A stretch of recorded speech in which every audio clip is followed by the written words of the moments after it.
Bonsoir à tous, merci d'être présents ce soir. Vous allez entendre le témoignage d'Alpha Kaba avec Pascal Le Bianic qui va lui poser quelques questions. Donc ça va être un ping-pong de questions-réponses. Vous pourrez ensuite poser vos questions. Voilà. Je vais vous demander si vos téléphones sont en mode trop fort de les mettre sur silencieux. Merci. Merci Madame Soweto. Merci à tous d'être... Je crois qu'il faut prendre ça dans les mains. Donc merci à tous d'être aussi nombreux dans cette petite salle très remplie et d'être venus pour écouter le récit, le témoignage donc d'Alpha Kaba, qui est donc réfugié guinéen et qui nous a fait le privilège de venir à Limoges depuis Bordeaux, où il réside. Il va nous parler un peu de son parcours. Donc, comme le disait Madame Soweto, donc on a prévu 2 temps. Un premier temps de récit, de témoignage, et puis donc ce deuxième temps qu'on espère riche et interactif. Et donc, Alpha nous fait l'honneur d'être aujourd'hui ici à Limoges, qu'on pourrait qualifier de terre de solidarité. Et c'est donc avec un grand plaisir qu'on l'accueille. En 2016, avec le Secours populaire et bien d'autres acteurs bénévoles, nous avons été sollicités pour accompagner les demandeurs d'asile qui sont venus depuis la jungle de Calais suite au démantèlement. Et pour beaucoup d'entre nous, les professionnels, les travailleurs sociaux, les bénévoles, on a découvert ce qu'avait été l'enfer libyen, tel que vous le voyez écrit là. C'est quelque chose qu'on connaissait peu, puisque le reportage de CNN qui nous a parlé de ce qu'on va évoquer ce soir est arrivé plus tard, en 2017.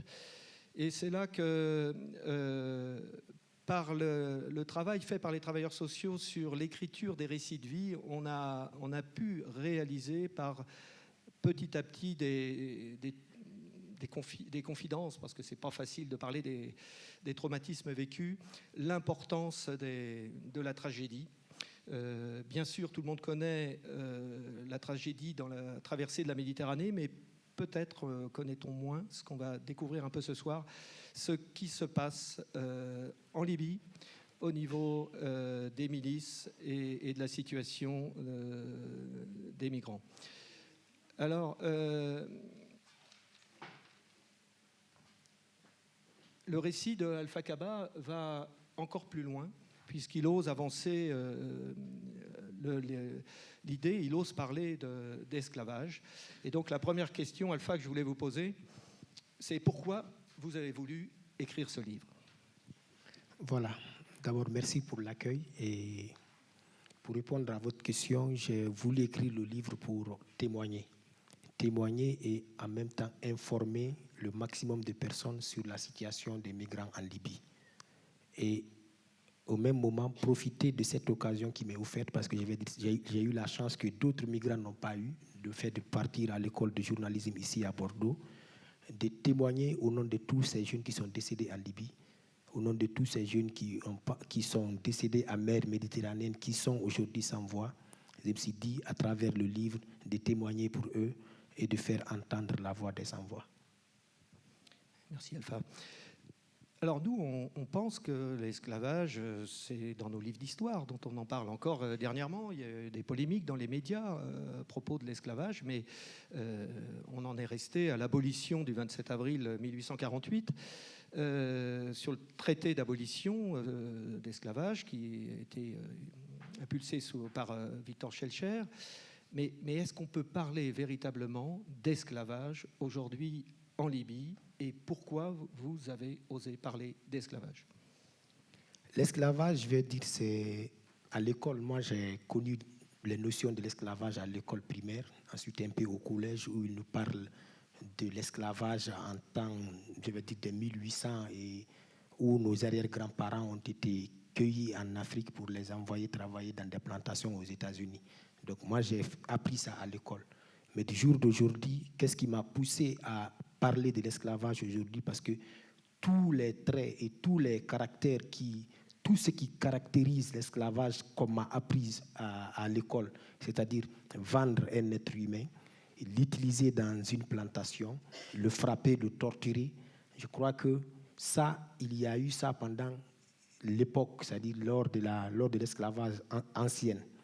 Donc, j'ai rencontré tout ça en Libye, j'ai été revendu, d'autres migrants comme moi ont été revendus, on a été torturés, on a été presque déshumanisés s'il le faut. Voilà ce qui me pousse aujourd'hui à appeler ce que j'ai subi de l'esclavage, parce que ça, il a tous les traits qui le lient avec ce qui s'est passé auparavant.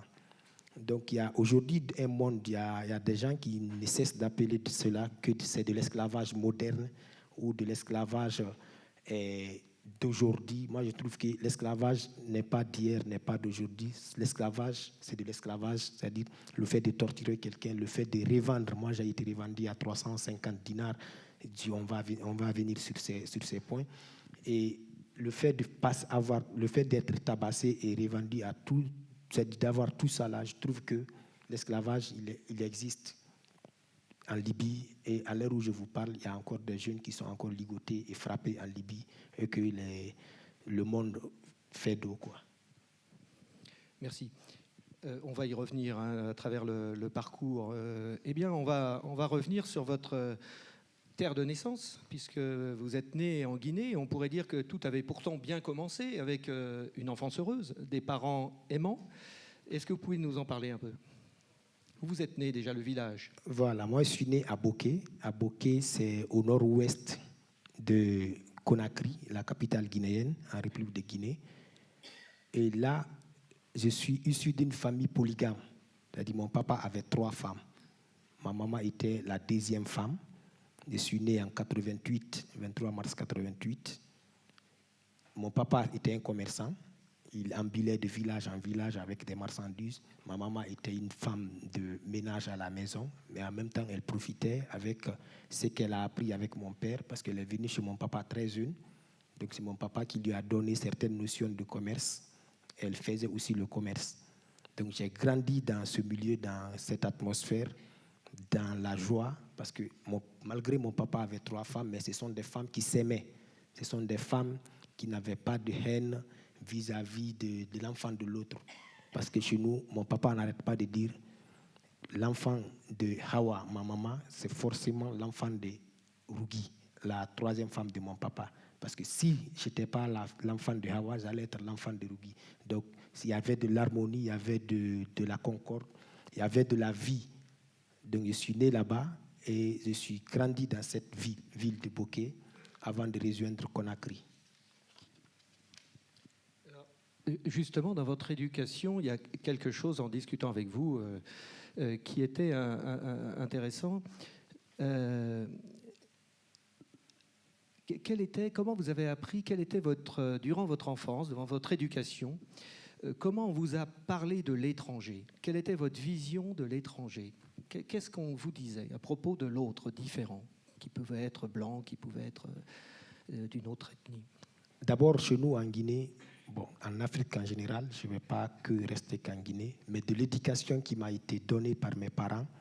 Pour nous, l'étranger, c'est une personne vraiment qui mérite toute l'hospitalité dont on réserve pour une personne. C'est-à-dire, tout ce que tu veux pour faire pour soi, il faut le faire pour ton étranger parce qu'il n'est pas chez lui. Mon papa, il n'arrêtait pas de nous parler quand je l'accompagnais de temps en temps à la mosquée pour les prières de vendredi. Quand on rencontre des Arabes, il nous dit, lui c'est un étranger, à ton retour je vais te donner le manger, tu vas l'envoyer, il n'a pas de parents ici. Je me rappelle quand on était petit, il y avait un blanc, je l'appelais, c'était un missionnaire. On l'appelait Fauté. Fauté veut dire en langue psussou. En français, c'est le blanc. Donc le blanc, à l'époque, il n'y avait pas de l'eau de robinet. Donc dans le quartier, nos parents étaient les sages du quartier. Donc tous les matins de bonne heure, on nous réveillait pour partir puiser de l'eau au marigot et envoyer pour que le blanc se lave tous les matins dans ses filles. On remplissait ses filles. Si il y avait des herbes devant sa porte, on venait, on nous envoyait pour enlever les petites herbes devant sa porte et pour que mon papa dit enlevez ça avant qu'il se réveille parce que ça c'est un peu vilain. Il utilisait tous les moyens possibles pour rendre la personne heureuse, quoi. Pas que le blanc, pas que le noir, pas que l'arabe. Ils ont tous eu des mots vis-à-vis d'un étranger. Si tu es noir, quand tu viens, la première des choses qu'on réserve pour un étranger, c'est là où dormir. Parce qu'ils savent que la nuit va tomber. Et quand la nuit tombe et que nous dormons, l'autre ne dort pas, nous ne sommes jamais heureux, quoi. Il faut que celui-là qui n'a pas de là où dormir, même si on va libérer notre chambre pour que lui, il dort, on va le faire. Nous dormons à terre, lui dort sur le lit. Et ça se passait comme ça. C'est-à-dire, c'est ce que nos parents nous ont appris.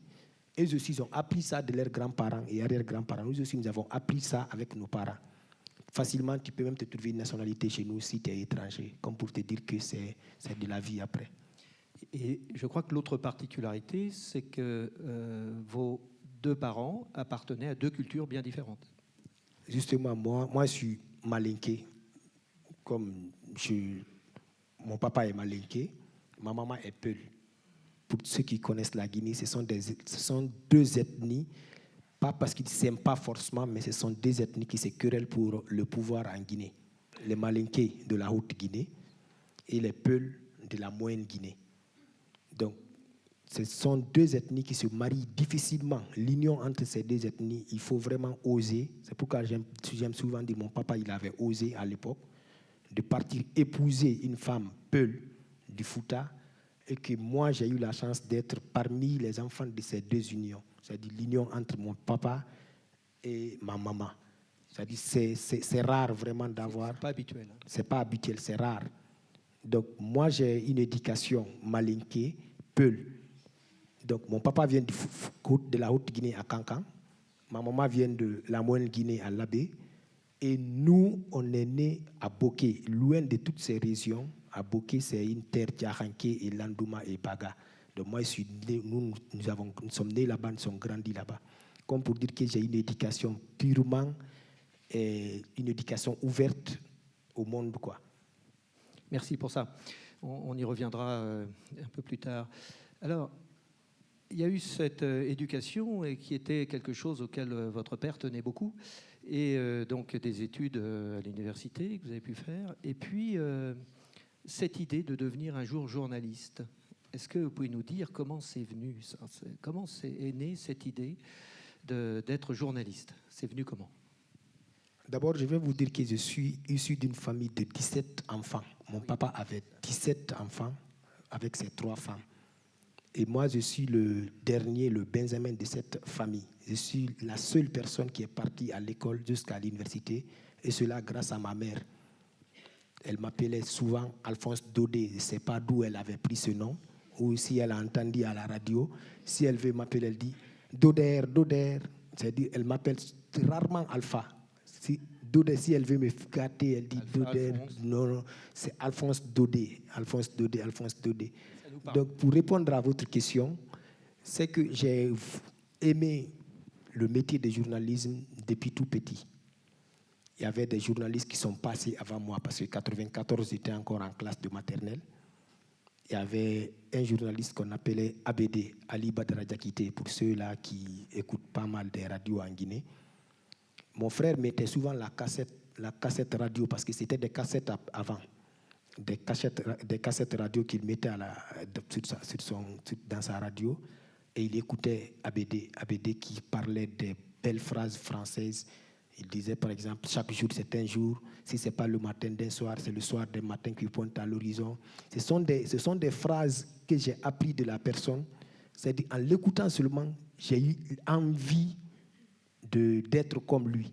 C'est-à-dire, j'ai eu envie d'être écouté et de véhiculer un message. Parce qu'à travers son émission, il véhiculait des messages de paix, d'union, mais avec la musique. C'est-à-dire que pour qu'il n'y ait plus de distinction entre Peul et Malinké, Soussou et Baga, c'est-à-dire dans l'émission, il rassemblait tout le monde l'écoutait, que tu sois Peul, que tu sois Malinké, que tu sois Baga. Une fois qu'il était midi, d'après ce qu'on m'a raconté, tout le monde venait derrière la radio, à la radio nationale, pour écouter ABD parce qu'il véhiculait les messages. Donc j'ai voulu être journaliste pour véhiculer me faire entendre et parler pour qu'il y ait plus d'union, de paix et de concorde entre tous les peuples sans distinction, quoi. Et les premiers reportages, c'était autour du football? Les premiers reportages, moi j'aime beaucoup le football. Et je ne joue pas trop parce que j'ai un gros cœur. Je préférais prendre les canettes de boisson. Quand mes amis jouent au terrain, moi je suis arrêté sur la ligne de touche pour faire des reportages. Mon français n'était pas si bon que ça, mais je voulais coûte que coûte devenir journaliste. Je fais des reportages. Moussa a pris le ballon, il a donné à tel. Des fois, je disais là à la place de le. Si c'est les femmes qui jouent... Ça arrive à d'autres. Hein. Oui, si c'est les femmes qui jouent, j'ai dit la numéro, parce que pour moi, on m'a dit à l'école, femme, c'est féminin. Donc, tout ce qui va venir derrière, l'article qui va venir derrière la femme, va être féminin aussi. J'ai dit la numéro, il a touché la ballon, tout. Je disais tout. Mais après, mes grands frères m'ont tapé, ils m'ont dit non, on ne dit pas là, on dit le. Donc, c'est que j'ai appris dans la rue le métier de journalisme. Et c'est ainsi de Bouquet, je suis parti à Conakry pour faire mon lycée. Mais au même moment, je n'arrêtais pas. Quand il y a un match de football ou quand il y a une animation quelconque, je viens derrière le technicien. J'ai dit, tu peux me passer le micro, je vais parler, même si c'est pour 3 minutes seulement, après tu retires, quoi. C'est-à-dire, je m'efforçais à devenir ce que je voudrais. C'est-à-dire, je m'efforçais à venir vers ce que j'ai aimé, quoi. À l'école, au lycée, à Yamasafouba, à Conakry, quand il y a des matchs de football, si tout le monde se payait des chaussures, des trucs pour jouer le football, moi, je prenais un petit cahier, j'arrête pas d'écouter la radio pour voler des mots, parce que je suis ce qu'on appelle, si vous voulez, autodidacte, voler des mots aux journalistes, prêter des mots aux journalistes, pour que pendant mon commentaire de match de football, que je puisse employer ces mots pour que ça soit joli, quoi. Donc, s'il y a des rencontres, des artistes qui viennent, c'est comme ça, on m'appelait. C'est comme ça que j'ai grandi, petit à petit, avant d'aller à Cancan. Parce que quand j'ai eu mon bac, après le lycée, j'ai eu mon bac, ils ont envoyé des fiches à remplir. Donc, moi, je n'ai choisi que la communication, le journalisme. Communication, journalisme. Tout ce qui est communication, je voulais, parce que je voulais coûte que coûte faire le métier de journalisme. Mais après, l'État s'est décidé, bon, ils m'ont envoyé faire la géographie à Cancan, parce que même si tu remplis la fiche, c'est l'État qui décide. C'est comme dans l'armée, on t'envoie au poste là où alors, il faut rappeler pour tout le monde, peut-être certains ne connaissent pas la géographie, où est Cancan, et je crois que c'est une ville très importante, c'est la deuxième. Hein. Oui, Cancan, c'est la deuxième grande ville de la Guinée, de par sa taille et de par sa superficie, elle est même plus grande que Conakry. Donc c'est là-bas que je suis parti, où il y avait à l'époque, entre 2010 et 2013, il y avait 4 radios privées. Et puis, ils m'ont envoyé à Cancan pour faire l'université. Mon papa a dit, ça tombe bien. Aucun de mes enfants, même moi, je ne connais pas Cancan. Je suis malinqué, je suis de Cancan, mais je ne connais pas Cancan. Je suis né à Boufa. Mon papa, lui, il est né à Boufa. Moi, je suis né à Bouquet. Lui aussi, il a commencé à se discuter avec ma maman. Donc, on va essayer de s'arranger pour qu'Alpha reste à Conakry ou bien pour qu'il revienne à Bouquet. Il va faire géomine au moins, parce qu'il y a l'Institut supérieur de géomine de Bouquet, pour que je puisse au moins faire cette formation. Mon papa a dit non, il faut qu'il parte à Cancan, il va partir à la recherche de ses parents, ou même s'il ne retrouve pas ses parents, qu'il puisse apprendre la langue malinké. Donc je suis le seul encore dans ma famille à parler au moins un peu malinké. Tous mes frères, c'est Soussou et Peul, parce qu'on parle Peul dans la famille. Mon papa avait 3 femmes Peul. Et quand je suis arrivé à Cancan, ils m'ont envoyé à l'université. J'ai trouvé quelqu'un pour m'héberger, même si le temps, parce qu'une fois tous les étudiants, une fois que tu viens nouvellement à Cancan, il y a des gens qui vous attendent à la gare, même si tu ne connais pas la personne. Bon, tu viens d'arriver, donc on va t'héberger pour 2 jours, le temps que tu puisses t'arranger gratuitement. Parce qu'on est des étrangers, quoi. Donc c'est comme ça, pourquoi je vous ai dit, l'étranger chez nous, ce n'est pas que le blanc, mais entre nous, quand tu viens dans une nouvelle ville, tu vas forcément trouver, tout est organisé pour que tu puisses au moins gagner un lieu où dormir pendant que tu puisses t'intégrer et faire tes besoins. À l'université, je viens, on m'envoie à faire l'université en géographie. Je partais même une fois par semaine à l'école parce que je voulais faire le métier de journalisme. Je vaquais dans les radios privées. Je viens, je nettoie les tables. S'il vous plaît, vous pouvez m'envoyer faire le reportage ou vous pouvez m'envoyer prendre note. Des fois, ils refusent, des fois, ils acceptent. Je nettoie les tables, j'arrange les tables, tout. Avant que la conférence de rédaction ne commence, moi, j'ai déjà arrangé tout. C'est-à-dire, je me faisais le petit Mamadou, on dit le petit Mamadou, le petit boy de la radio. J'arrangeais tout, avant qu'il ne vienne. Quand il vient, tout est arrangé.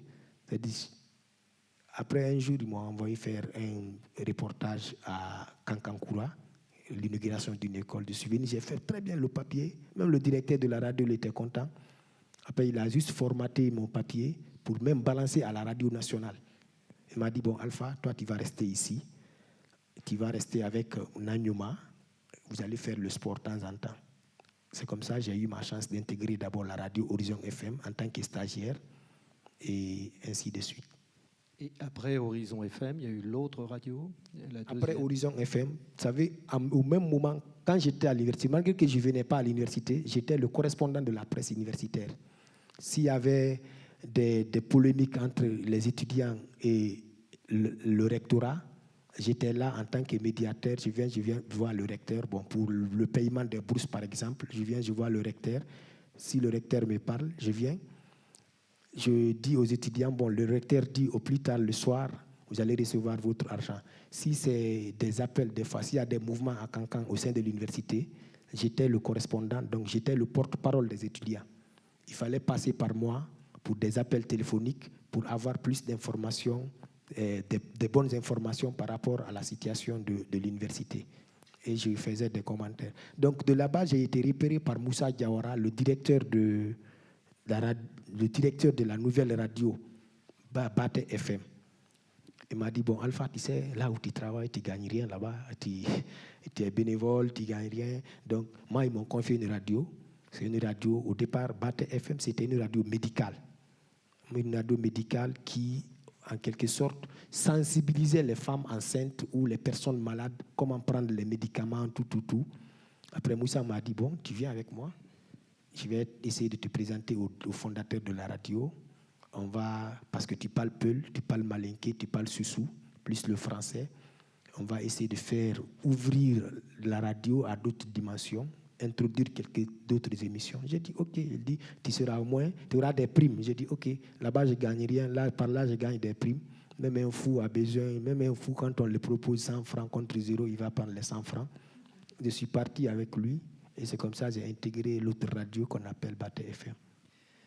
Merci. Et puis arrive cet épisode tout à fait important dans votre parcours. C'est cette manifestation dans Cancan contre le gouvernement où vous êtes appelé à descendre dans la rue pour faire le reportage et non pas pour animer ce mouvement qui n'avait pas besoin de soi, qui venait de la population. Mouvement de protestation, comme on a pu en connaître ici, il n'y a pas très longtemps, contre le gouvernement. Et là, c'est là qu'arrive le début des problèmes. Voilà. Et à Cancan, comme je vous ai dit tout à l'heure, on a initié des émissions. Les émissions, par exemple, moi, mon émission, j'étais à la fois le chef section sportive de la radio Bate FM, mais en même temps, on animait des émissions interactives basées sur la vie sociétale et politique de la ville de Cancan. C'est-à-dire, les populations, des fois, ils avaient des mauvais comportements. Quand ils jettent, c'est-à-dire la citoyenneté, quand ils jettent des fois les ordures, on dit, bon, dans l'émission, on peut organiser une émission juste pour ça, par rapport au comportement de la population. On dit, bon, cette émission, le thème, c'est ça. On a un invité, on va parler 30 minutes, après on ouvre l'antenne à la population pour que chacun puisse intervenir, donner son idée par rapport au thème du jour. C'est-à-dire que ce n'était pas qu'une émission politique, mais c'était à la fois une émission sociétale pour aider la population à changer de comportement par rapport à vis-à-vis des autres, mais aussi on mettait des émissions politiques, purement politiques, sans parti prise. C'est-à-dire, s'il y a détournement d'argent, s'il y a en tout cas un comportement vraiment malsain des autorités locales de Cancan, notamment la préfecture, la mairie, les hôpitaux, tout ce qui est de l'État, on enquête, on vient au sein de la radio, nous faisons ce qu'on appelle les grandes gueules. L'émission, on l'appelait Bate en question. C'est-à-dire Bate en question qui parlait de Bate, c'est l'autre nom de Cancan. Si tu ne peux pas dire Cancan, tu dis Bate. Bate, c'est le deuxième nom de Cancan. Donc c'est comme ça. Dans ces émissions, on organise. Un jour, le président avait envoyé des engrais pour distribuer aux paysans dans le cadre de la campagne agricole qu'il avait initiée en 2010 quand il était nouvellement venu au pouvoir. Donc, l'engrais a été volé par le maire et le préfet de la ville qui ont pris l'engrais, ils ont volé une partie pour revendre.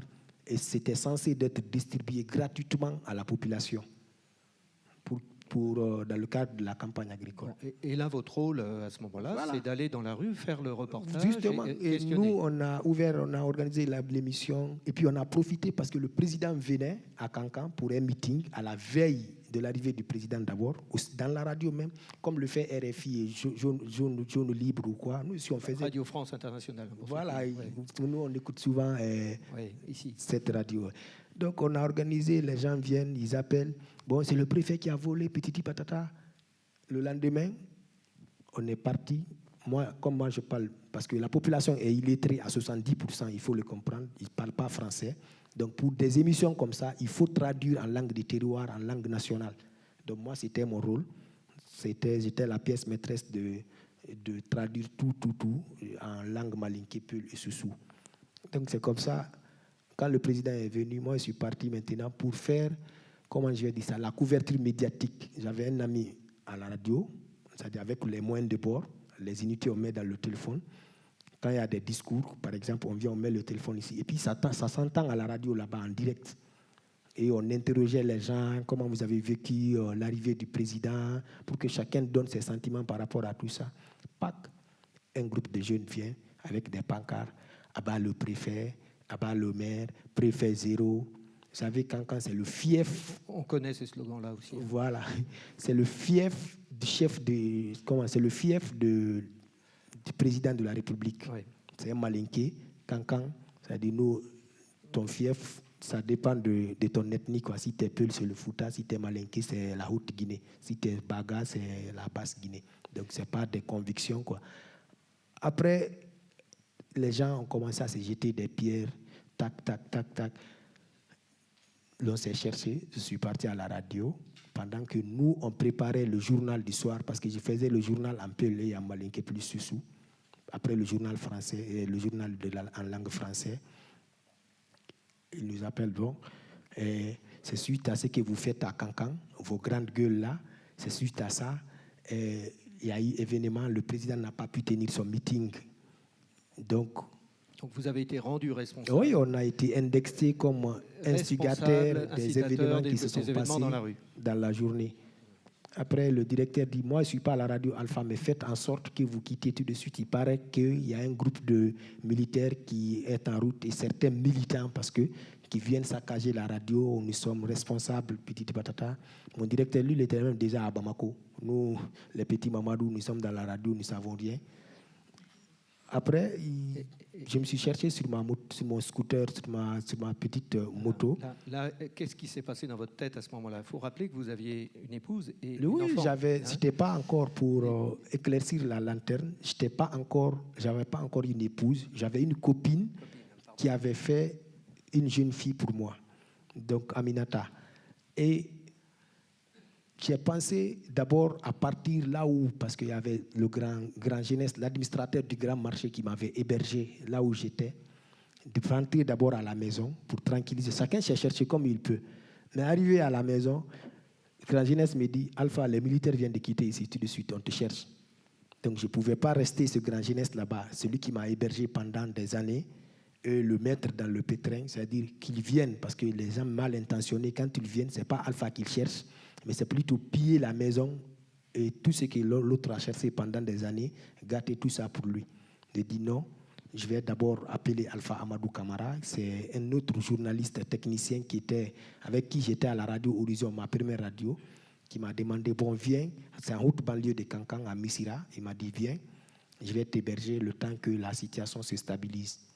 Donc là, vous comprenez qu'il faut partir et partir vite. Et là, on ne réfléchit pas, on prend le scooter. Je pars chez Alpha Amadou, je reste là-bas pendant 2 jours. Je n'ai pas tout de suite quitté la Guinée parce que ça m'étonnait. Je disais, c'est une histoire de madame et monsieur à la maison. Quand ils se bagarrent le soir, ils vont se comprendre, quoi. Donc, je me suis dit, non, ça va se calmer. C'est une bonne philosophie. Ça va se calmer, donc je suis resté là. Moi, je sais que j'ai ma famille à Boké là-bas, j'ai une famille à Conakry. Donc moi, j'étais venu pour l'université et faire mes études à Cancan. Mais au-delà de mes études, j'ai profité parce que j'ai aimé le métier de journalisme, faire le journalisme, quoi. Après, je suis resté pendant 2 jours. Après, vous savez qu'en Afrique, on dit que pas qu'en Afrique, partout, que le mur parle, quoi. Le vent emporte la parole. Donc, les gens vont entendre de bouche à l'oreille, Alpha, il est chez Alpha Amadou. Alpha, il est chez Alpha Amadou. Il est sur son ami qui l'héberge à Missira. Donc, les gens ont commencé à entendre, à s'imprégner comme ça, petit à petit. Déjà, ils avaient attrapé notre ami. Là où j'ai su que c'était sérieux, ils avaient attrapé Mamadi Sissé pour l'envoyer en prison. Après, Alpha Amadou me dit, mon ami aujourd'hui, c'est pas bon de moi, j'ai entendu qu'ils ont attrapé Mamadi Sissé.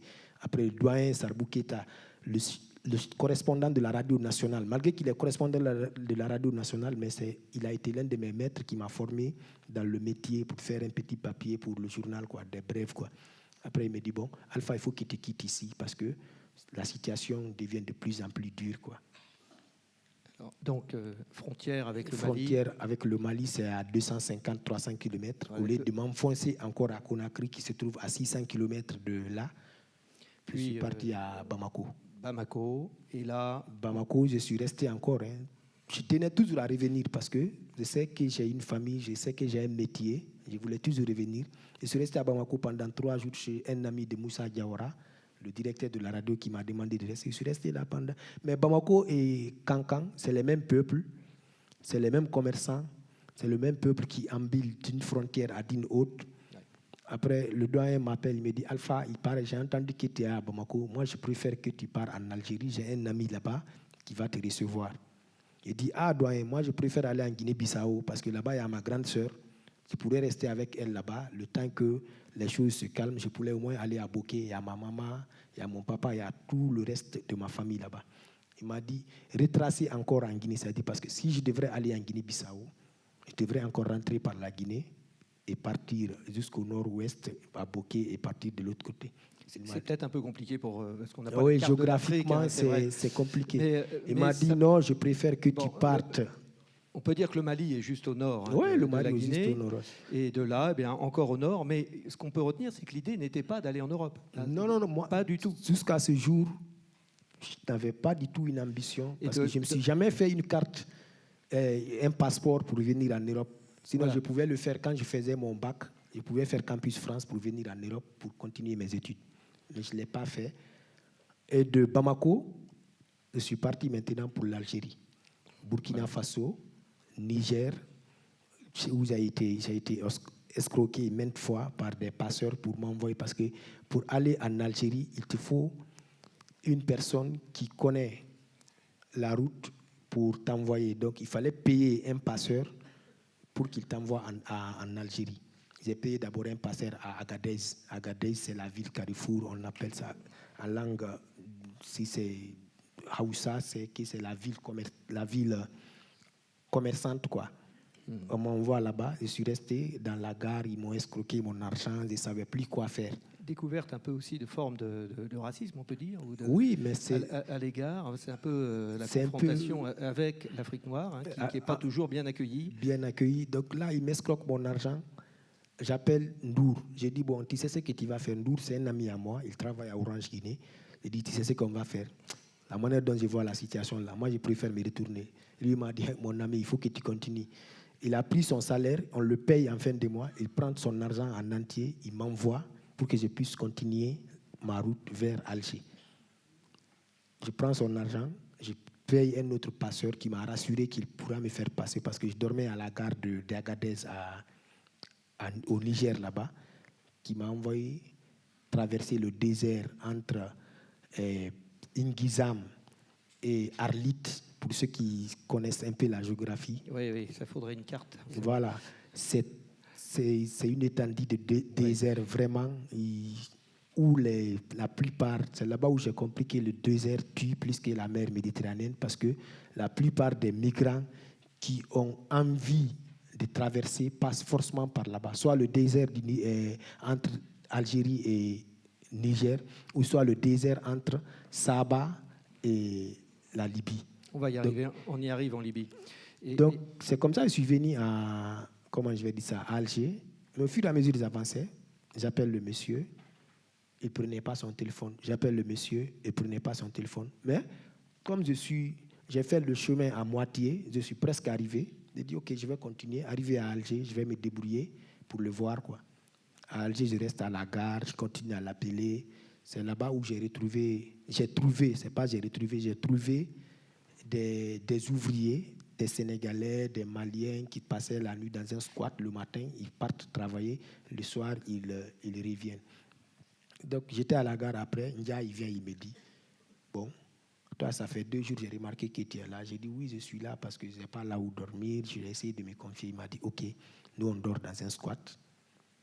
Bon, ce n'est pas une maison, c'est un squat. Tu viens avec nous, tu passes la nuit là-bas. Le matin, nous, on se cherche. Hein. On ne sait pas toi, qu'est-ce que tu vas faire. J'ai dit, moi, en journée, je vais partir chercher le journaliste qui m'a demandé de venir ici. Chaque jour, je faisais ça. Le racisme, ça commence là. C'est-à-dire, toutes les difficultés commencent d'abord en Algérie. Ou d'abord, quand tu viens pour dire bonjour à une femme algérienne ou à un homme algérien, tu ne le salues pas, tu ne serres pas les mains. Soit il te fait comme ça, il attrape son nez, que tu es noir, tu sens, c'est-à-dire, on te traite de tous les mots, quoi, parce que tu es noir. Ou bien il crache sur toi, de temps en temps. Mais je m'efforçais. À chaque fois que je viens, je parle en français. Pour moi, l'Algérie, c'est une colonie française, donc une ancienne colonie, une ancienne colonie française. Donc, ils parlent français. Même s'ils parlent français, quand tu dis bonjour, ils te répondent en arabe, en berbère, parce que pour moi, ce n'est pas de l'arabe, c'est du berbère. Ouais, quoi. Ouais.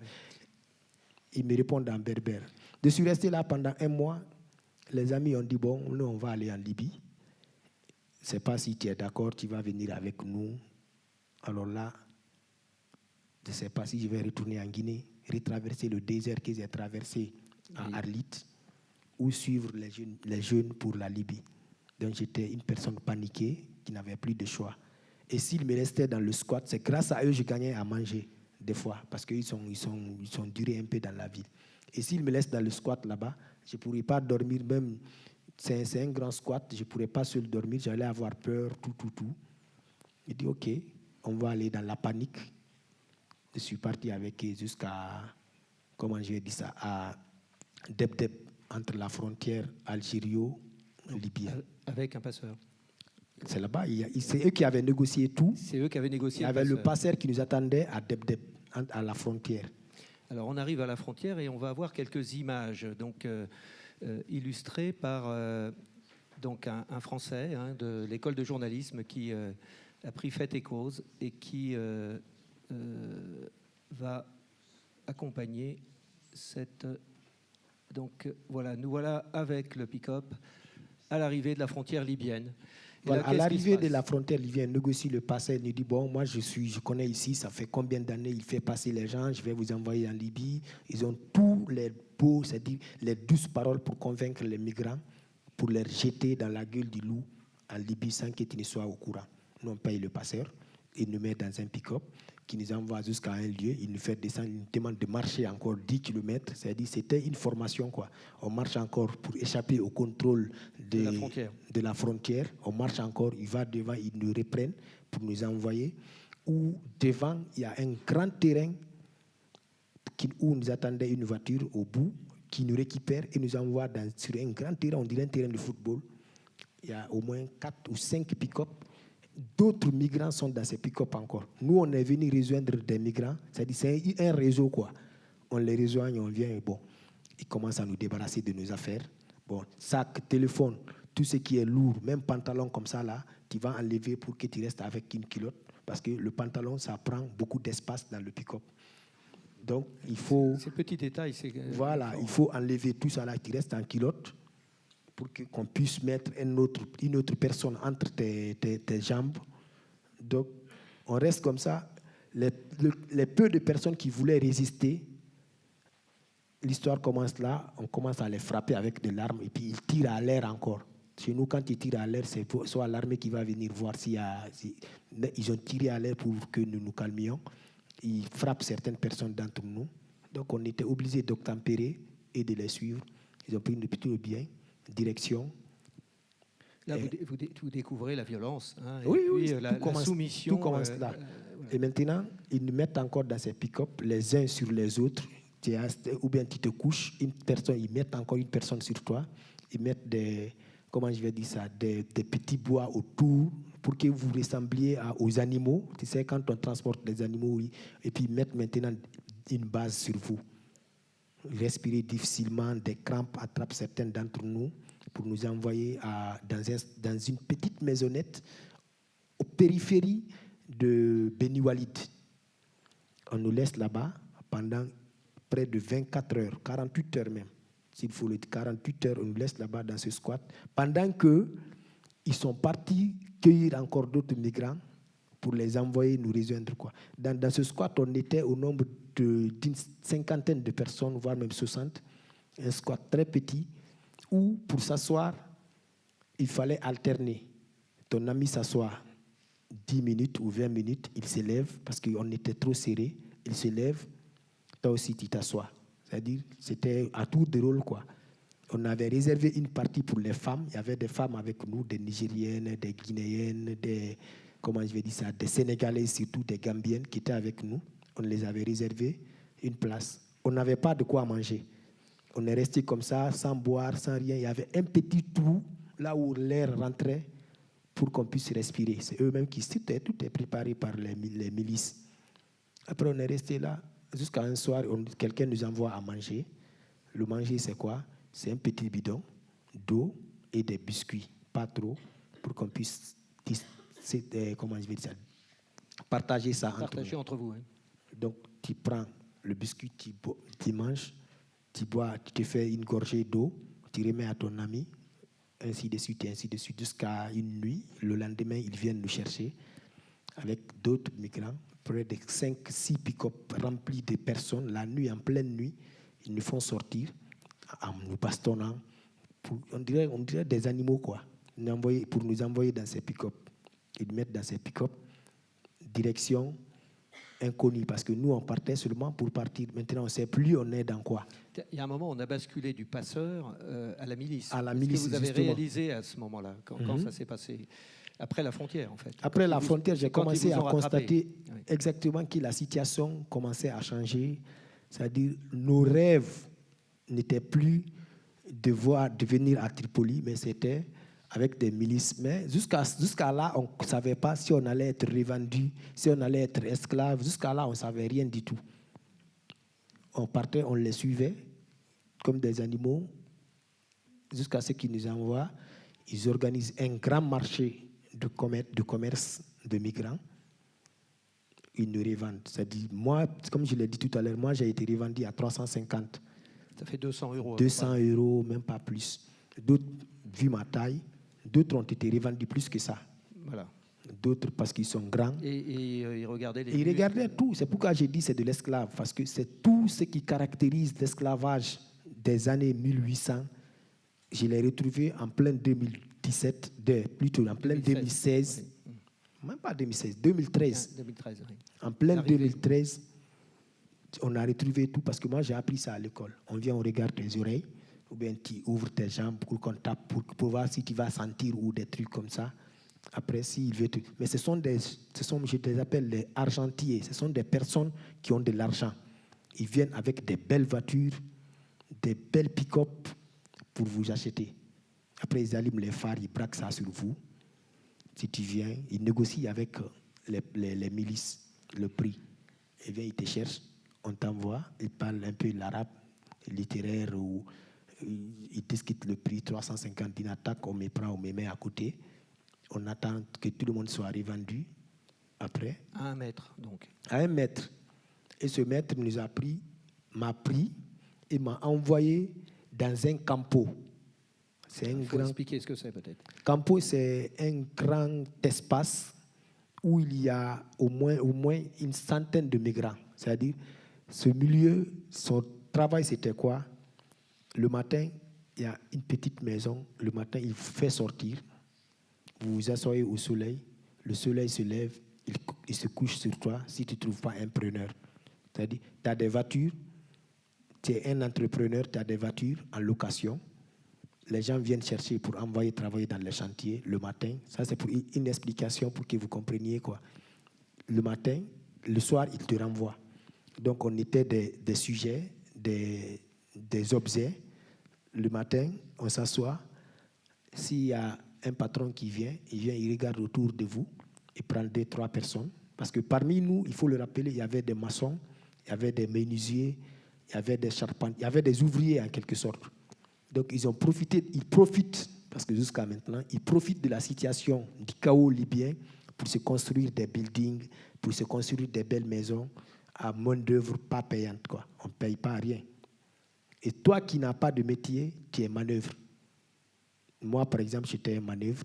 Donc ils viennent nous chercher, on t'envoie le soir, on te ramène.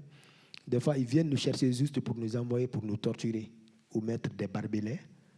Ce sont des jeunes enfants qui ont des armes, des PMA de dernière génération, qui vous utilisent comme ils veulent, quoi. Ils mettent des barbelés, ils disent « Haya, haya, courez !» On court sur ces barbelés, tu te piques sur les pieds, juste pour ça. Ou tantôt, ils nous envoyaient pour couper des fleurs ou vider des caniveaux du caca. On faisait tout ce qu'ils nous imposaient, quoi. Ou creuser juste pour creuser. On nous demande de creuser c'est combien de mètres? On dit des fois 5 mètres de profondeur. On creuse. On ne sait pas ce qu'ils vont mettre dedans, rien. Juste, on nous donne des travaux à faire. Et puis, on nous renvoie le soir. Donc, c'est comme ça on est resté. On ne mangeait pas du tout. Pour manger, il fallait prendre, si tu pars travailler, sur terre, tu rencontres, tu vois une canette comme ça, tu prends, tu amènes ça avec toi. Ils nous envoyaient des citernes d'eau de sel, c'est-à-dire l'eau des mers, l'eau de la mer Méditerranée, ils nous envoyaient ça. Il y avait quelque chose, un récipient où ils mettaient l'eau, qu'on vient, on prend pour boire. Quand tu bois, tu vas avoir des boutons dans ta gorge parce que l'eau, c'est de l'eau de sel, quoi. C'est de l'eau impropre. Salée, oui. Voilà, c'est de l'eau impropre pour la consommation. Donc, nous, on prenait ça. On avait aussi nos techniques pour survivre. On prend le petit bidon là, on met de l'eau dedans. Autour de nous, quand on voit une plante ou un arbre quelconque, on coupe les feuilles pour mettre dans l'eau là et jeter sur le feu. Parce qu'on mettait le feu au milieu de nous. C'est là que j'ai compris, en aventure, j'ai compris que quand tu mets l'eau dans ce petit bidon, tu mets, malgré qu'il est en plastique, tu mets dans le feu, il ne va pas se tailler, il va rester intact jusqu'il va changer de forme, il va réchauffer l'eau. Donc, on mettait les plantes dedans pour que ça ressemble au kenkelibayi. Pour ceux qui connaissent le kenkelibayi. Juste tromper l'esprit, quoi. Un plat, quoi. Voilà. Après, soit on met du sel ou quand il y a certains d'entre nous qui ont un peu de sucre, on met dedans, tu gardes. À chaque fois que tu as faim, tu ouvres, tu bois un peu, tu fermes encore pour garder l'âme dans le corps et continuer à vivre. Les femmes qui étaient avec nous, c'était des femmes qui ont été utilisés en esclavage sexuel. Donc ils venaient le soir, je crois, avec des Non, ils venaient le soir vers juste après la prière de Maghrib pour certains. Certains même venaient en journée. Et nous, la femme, ils avaient une guérite. Quand tu viens, tu vois le chef, il te fait un papier. Ils ont tout. Il te fait un papier, tu viens, tu regardes parmi les femmes. La plus bonne pour toi, tu prends, tu mets dans ta voiture, tu envoies. Le soir, tu ramènes la femme. Il y a certaines femmes qui ne revenaient pas. Même parmi nous, les migrants, il y a certains qui allaient sans revenir. Il est mort, il est vivant, personne ne connaît. On en reste là. Les femmes tombaient là-bas enceintes. Elles accouchaient là, dans des conditions très difficiles. Certains perdaient la vie même là-bas. Et moi, en personne, j'ai enterré beaucoup d'hommes, de jeunes migrants, même des femmes. On vient juste, quand il est mort, on nous prend. Bon, allez-y, juste à côté, derrière derrière le campo, oui. On creuse, on ne prie pas sur le corps, si tu es musulman, rien. On creuse, dans la terre. Vous le jetez dedans, c'est fini. Ça, c'est quand tu as de la chance. Sinon, ils te mettent dans une pick-up, on t'envoie sur le désert, on te jette là-bas, les oiseaux te mangent, c'est fini. Si ou bien le soleil te taille, c'est fini. On revient comme ça. Et combien de fois vous avez été vendu comme esclave? Combien de maîtres vous avez connus? J'ai eu 3 maîtres. Entre Beni Walid jusqu'à Zabrata, j'ai eu 3 maîtres. Le premier maître, c'était juste pour 2 semaines de travail dans un chantier où j'ai été un peu torturé, frappé. Transporter des sacs de ciment, je crois. Justement, ça, c'est le premier maître. Le deuxième maître, c'est au campo. Lui, c'est le patron. Il y avait parmi nous, parce que si tu veux vivre avec ces trucs, ils avaient parmi nous des milices en milices, quoi. Même nous, les migrants, ils avaient un Gambien, c'est pas, il y a un Sénégalais qui était notre chef, c'est-à-dire les agents secrets, s'il faut dire comme ça. Mais eux, au moins, ils gagnaient des boîtes de sardines des fois. Juste à cause des boîtes de sardines, ils étaient le porte-parole, c'est-à-dire c'est eux qui dénonçaient certains trucs. Quand même, si on veut fuir, tu essaies de fuir, on t'attrape, mon frère, ils attachent tes mains comme ça, on attache tes pieds, ils mettent une corde là, on te tire comme un drapeau, tu restes suspendu, et puis les fesses restent derrière. Ils vont frapper là-bas, on appelait ça entre nous mi-temps, c'est-à-dire un match de football. Ils peuvent te frapper pendant 1 heure du temps, tu restes suspendu, on te fait descendre, tu te reposes un peu, on te fait monter en drapeau encore, on te frappe encore. Et si tu as de la chance, on te dit, tu te croupes comme ça, tu mets ta tête ici. Pour la plupart des migrants, vous allez constater, on frappe avec une planche à l'intérieur de la tête ici. Ils frappent là-bas pendant au moins 15 minutes, ils frappent. Ou sinon, ils frappent à l'intérieur des pieds. Ou ils mettent tes mains, ils font passer les roues de la voiture dessus, quoi. C'est-à-dire qu'ils avaient tous les moyens. Imagination, d'abord. Ils avaient tous les moyens. Moi, j'ai été torturé. Ce que je disais tout à l'heure, la dernière fois on s'était vu, j'avais une dent ici qui commençait à mourir parce que j'ai reçu la crosse de l'arme ici. Et la crosse de l'arme, oui. Oui, maintenant que la dent là, elle est fatiguée, elle ne pouvait plus tenir. Moi-même, je l'ai tirée comme ça. J'ai dit, bon, mon frère, tu te reposes.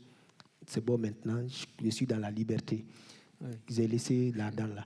Donc, on a eu toutes sortes de tortures qu'un être humain ne peut pas imaginer, quoi, de faire à son semblable. Et tout ça a duré combien de temps, Alpha? Tout ça a duré 2 ans et demi. 2 ans et demi, j'ai appris à aimer mes frères migrants pendant ces 2 ans et demi parce que je n'avais aucune famille à l'époque, sinon que ces personnes.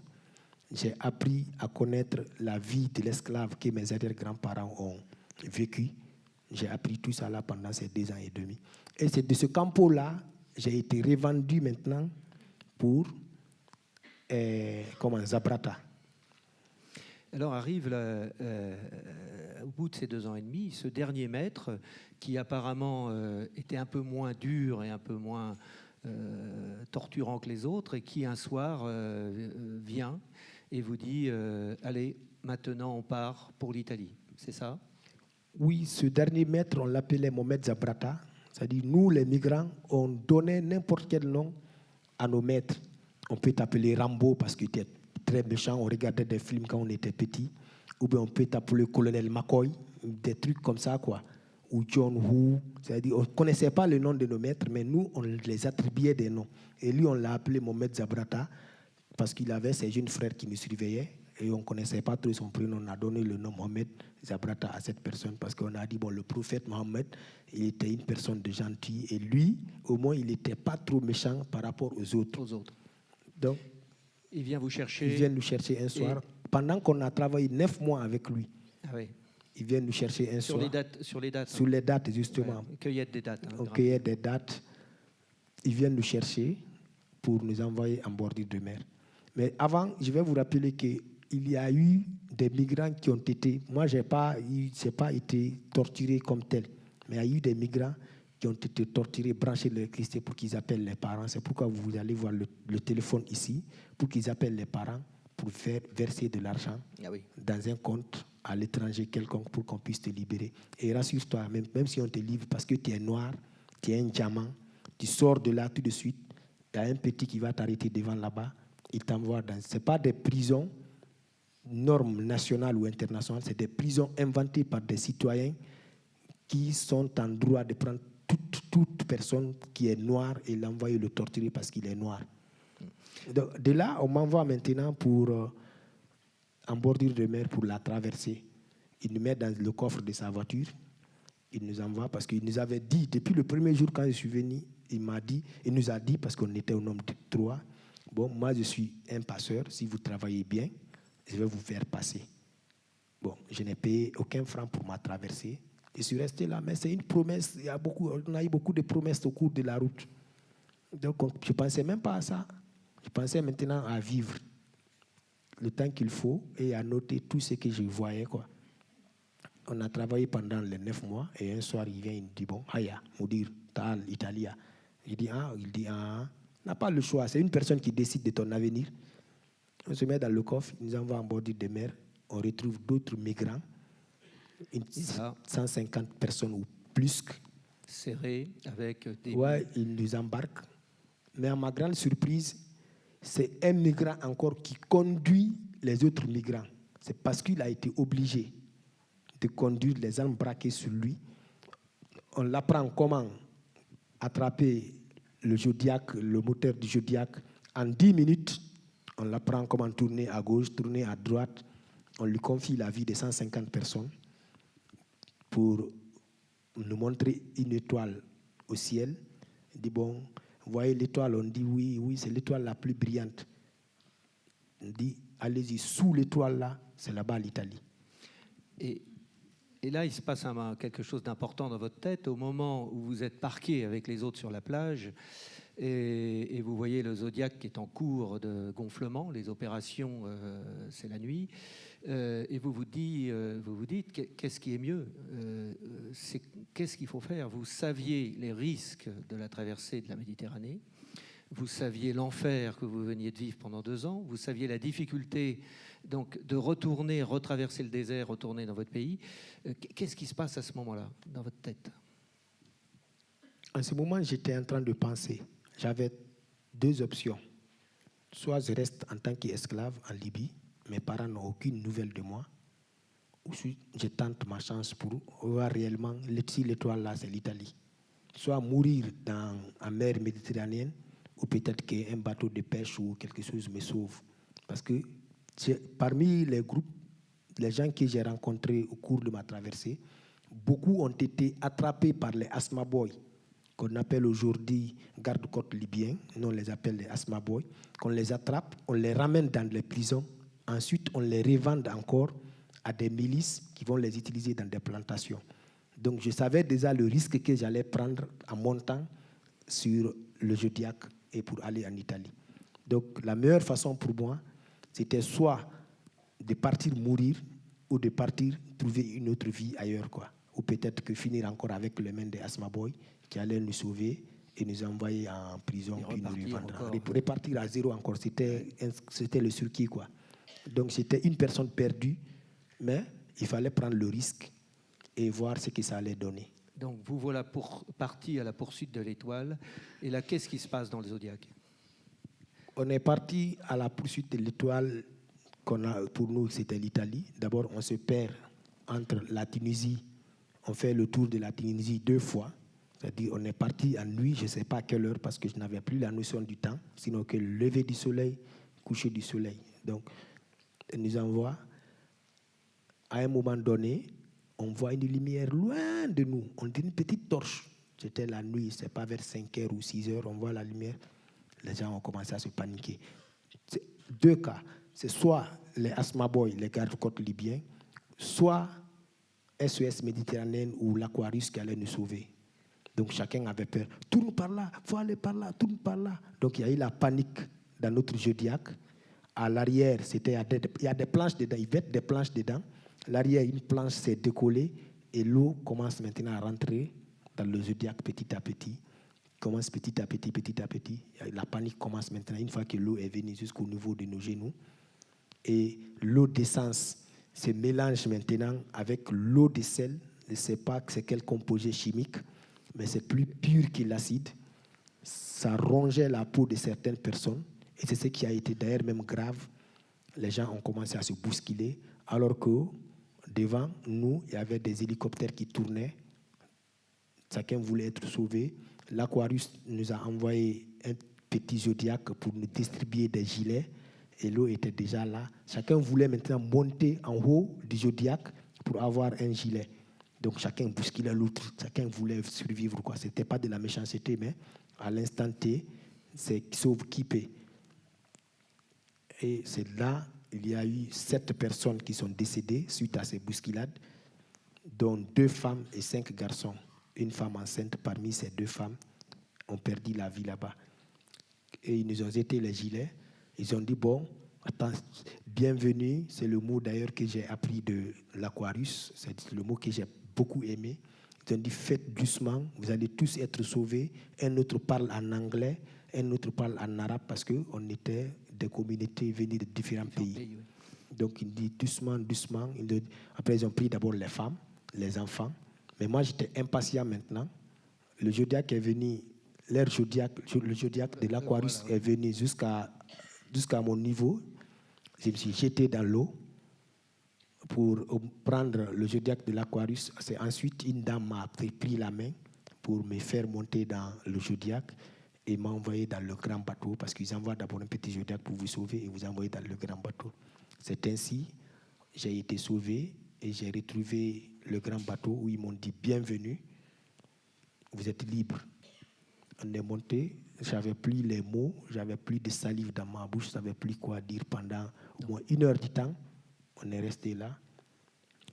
L'Aquarius, pour ceux qui est donc ce navire maintenu à quai à Marseille, je crois, hein, qui était affrété par SOS Méditerranée, hein, l'ONG qui a sauvé beaucoup de migrants.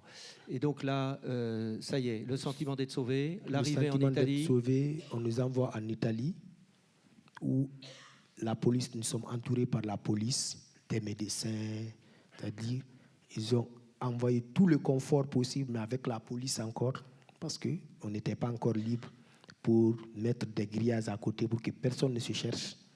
On descend. C'est là-bas la loi du blême prend tout un autre sens, parce que la loi du blême voudrait dire que le pays où tu es descendu, tu demandes l'asile. Tu demandes l'asile, c'est là que tu voilà, et nous, ils nous font descendre juste. Dès que tu descends, tu es obligé, tu ne demandes pas, tu vas prendre les empreintes, tu laisses ton nom, ton prénom, ta filiation au complet, et puis tu continues. Donc ça, c'est l'accord de Dublin au niveau de l'espace de Schengen. L'accord de Dublin. On continue, ils nous mettent dans des bus pour nous envoyer dans un hôtel, où je suis resté pendant 2 jours avant de... Bon, pas 2 jours, pendant 1 semaine avant de quitter l'Italie pour la France après. Ok, nous voilà presque arrivés à Bordeaux et à la fin de ce périple. Donc Bordeaux, juste quelques mots, où là, on accélère un peu parce que je vois le temps qui passe et on voudrait pouvoir interagir avec le public. Bordeaux, où là, vous passez quelques temps à la rue avec le 115, hein, donc situation qu'on connaît très bien ici à Limoges, car tout le monde, malheureusement, les places d'hébergement d'urgence ne sont pas suffisantes et beaucoup, même à Limoges, dorment à la gare ou ailleurs. Racontez-nous rapidement, peut-être, après tout ce parcours-là sur Bordeaux, comment cette solidarité qui s'est organisée. À Bordeaux, quand je suis venu, au départ, j'étais considéré comme un fou, parce que je voulais avoir une personne de confiance pour me confier et expliquer tout le calvaire que l'on a vécu pour que ça n'arrive pas à d'autres jeunes comme moi. Donc je suis finalement tombé dans des bonnes mains. Je passais d'abord la nuit dans la rue sous le parking de la Victoire pour Bordeaux, avant d'avoir le 115 3 jours plus tard pour me trouver une petite place à Emmaüs. À chaque fois, il n'y avait pas de place. Donc, là, je suis tombé dans des bonnes mains. Je venais. Mon programme, c'était quoi? C'est Emmaüs la nuit. Le matin, 8h, Resto du Cœur pour partir déjeuner. La bibliothèque de Bordeaux, Mériadec, où je me suis inscrit pour faire un peu de lecture et venir à la cabane à gratter. Et c'est à la cabane à gratter, là-bas, j'ai eu le contact de l'Institut de journalisme, parce que je voulais toujours faire le métier de journalisme. J'ai demandé à une personne un peu folle, j'ai dit, il n'est pas trop dans ses assiettes, mais j'ai quand même tenté pour le demander. J'ai dit, bon, Paquito, au lieu de parler de la politique ici, moi je n'aime pas trop parler de ça. Tu ne connais pas une radio qui a besoin d'un stagiaire ou d'un bénévole? J'ai imaginé un peu comme à Conakry ou à Cancan, comme je le faisais. Il m'a dit, ah tiens, ici c'est une école de journalisme. Il y avait Elliot qui a fait ses dessins et Clément, avec qui j'ai écrit le livre. Il m'a dit, bon, ils prenaient leur pause, ils filmaient. Moi, je viens. Bon, Alpha, c'est un journaliste guinéen. Il vient de la Guinée, petiti patata. Il a parlé. Après, Elliot a dit, Alpha, c'est vrai, tu es guinéen? J'ai dit, oui. J'ai essayé d'expliquer un peu mon passé, mon vécu. Après, il m'a dit, bon, tu me donnes ton numéro. Je t'appelle dans ces 2 jours. C'est comme ça, la porte s'est ouverte. Voilà. Ils m'ont confié à l'école de journalisme à Brigitte Bess, la chargée de la formation continue de l'école, qui m'a pris comme son propre enfant. J'ai gagné une mère blanche. des parents blancs, tout, il faut dire comme ça, parce qu'il y avait pas mal de foyers, il y avait pas mal de familles qui m'ont tendu la main, qui m'ont accepté, qui m'ont même, jusqu'à ce jour, j'ai les clés de secours de certains parents français qui sont ici. Moi, je les appelle pour rigoler. J'ai dit, votre enfant noir, vous m'avez eu avant que vous ne soyez blanc, vous étiez avant des noirs. Donc, j'essaie de rigoler avec eux de temps en temps. Donc, j'ai eu toute cette solidarité de la presse bordelaise et tout, qui m'ont accompagné jusqu'à ce qu'ils ont dit tu viens de l'Italie, la préfecture m'a envoyé une lettre, donc tu vas rentrer en Italie. Il y a eu tout un contingent de journalistes, d'associations qui m'ont accompagné à la préfecture pour leur dire non, lui il va rester à Bordeaux ici, il va continuer sa demande ici. 3 jours plus tard, on reçoit un courrier de la préfecture, bon, on te met en procédure normale. Après 9 mois, on te met en procédure normale maintenant, qui a duré 9 mois en demande d'asile. Après avoir été sur la procédure de Dublin. Après, on m'envoie pour faire le récit à Paris. Faire, le récit de vie à l'OFPRA. L'OFPRA, justement. OFPRA, d'ailleurs, dont le directeur, l'ancien directeur, vous avez fait une conférence dernièrement. Oui, j'ai fait une conférence avec lui sur la situation. La situation. Le livre est d'ailleurs sur la table en haut. Bien, eh bien, quel parcours, Alpha. J'imagine que personne n'a dû rester insensible à tout ce témoignage. Bien sûr, on pourrait continuer sur situation qu'on connaît bien ici, sur la difficulté d'obtenir le statut de réfugié. Vous l'avez obtenu, non sans difficulté. Et on peut dire aussi que vous avez trouvé un travail aujourd'hui. Enfin, quand je dis aujourd'hui, c'est vraiment aujourd'hui, c'est la semaine dernière, donc un nouveau travail. Donc, ça y est, le bout du tunnel est là. Eh bien, les HO, là, est-ce qu'on peut peut-être...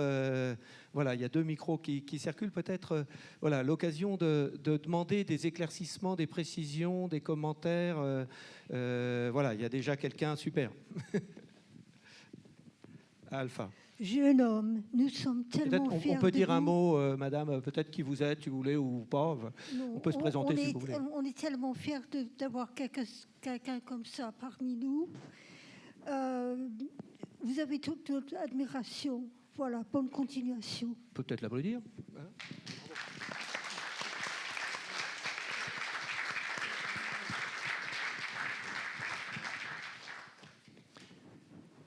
Merci pour ce témoignage chaleureux. C'est la dame devant, Madame Soto, juste là.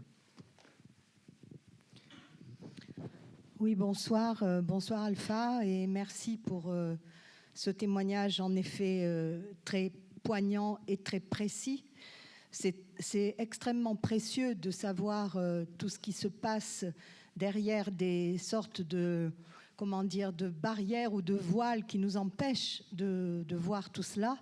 Il y a un manque d'information qui est criant, et donc des témoignages comme le vôtre sont extrêmement importants. Et ils sont d'autant plus importants que l'Europe, la France, sous-traitent maintenant, ou vont le faire, ou ont commencé à le faire, ce qu'ils appellent le tri des migrants à des pays comme la Libye, par exemple, dont on voit à travers votre histoire que ce sont des pays non seulement loin des droits de l'homme, mais entièrement contre les droits de l'homme, et qui sont des pays esclavagistes, et des pays où l'on pratique la torture, où il n'y a aucun état de droit, où les milices sont incontrôlées, incontrôlables, comme vous venez de l'expliquer, extrêmement cruelles, sans scrupules. Donc moi, je dis que votre témoignage, il est aussi pour nous une mise en garde par rapport à ce qu'on pourrait avoir envie de faire, c'est-à-dire peut-être laisser faire, fermer les yeux, ne pas s'occuper de ces choses-là. Notre pays, notre État, notre gouvernement ne doivent pas être complices de ces horreurs. Je le dis à titre de citoyenne, je le dis aussi à titre de militante, c'est vrai, des droits de l'homme et de la femme, mais je pense que ça ne peut laisser indifférent personne et qu'il faut absolument sanctionner des décisions qui iraient dans ce sens. En tant que citoyens français et européens, nous ne devons pas laisser faire cette sous-traitance à des pays comme la Libye de l'accueil ou du tri, comme ils disent, des migrants. C'est vraiment un mouvement important qu'il faut mener sans relâche contre des décisions de cette nature. Peut-être Alpha a quelque chose à dire par rapport à ça, puisque bon, on a confié les gardes-côtes maintenant. Il y a donc les navires. Je ne sais pas si y a des choses à dire là-dessus. Moi, je ne vais pas trop m'avancer dans la politique, mais ce qui reste, ce que je vais dire à tout un chacun pour que nous nous comprenions, que quoi qu'ils fassent, je dis bien les politiques, quoi qu'ils fassent, si nous on est unis, parce que moi aujourd'hui j'ai des parents blancs. Si nous sommes unis, nous nous comprenions bien, vos enfants, je dis bien vos enfants, seront forcément mes frères de demain. Donc, il faut juste essayer de communiquer et de faire comprendre au monde que si on s'entend, les politiques, ils ne pourront rien. Il faut qu'on se donne les mains pour lutter et pour sauver des vies. Pour sauver des vies, c'est la meilleure manière de se voir heureux et de se voir grand. Merci.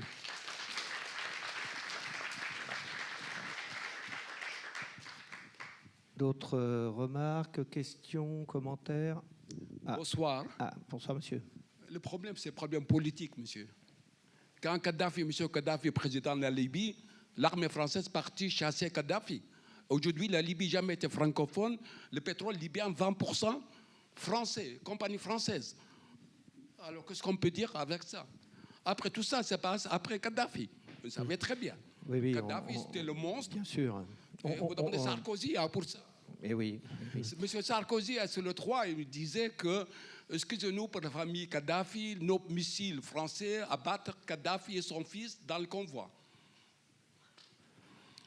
Merci.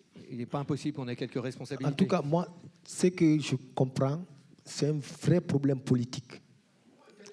Oui, c'est un vrai problème politique, mais sur le cas des migrants, je comprends bien qu'on appelle les gardes-côtes libyens, qu'un État dit en Libye, il n'y a pas d'État. Ça, c'est l'Union européenne et l'Union africaine et les Nations unies qui disent, en bon français, pour ceux-là qui comprennent français, il n'y a pas d'État en Libye, mais il y a les gardes-côtes libyens. Ce sont des milices qui confient la vie des migrants aux milices, on les appelle gardes-côtes. Je trouve que c'est le sens du français qu'on déplace ou le sens des mots qu'ils déplacent. Ils disent quelque chose et le contraire à la fois.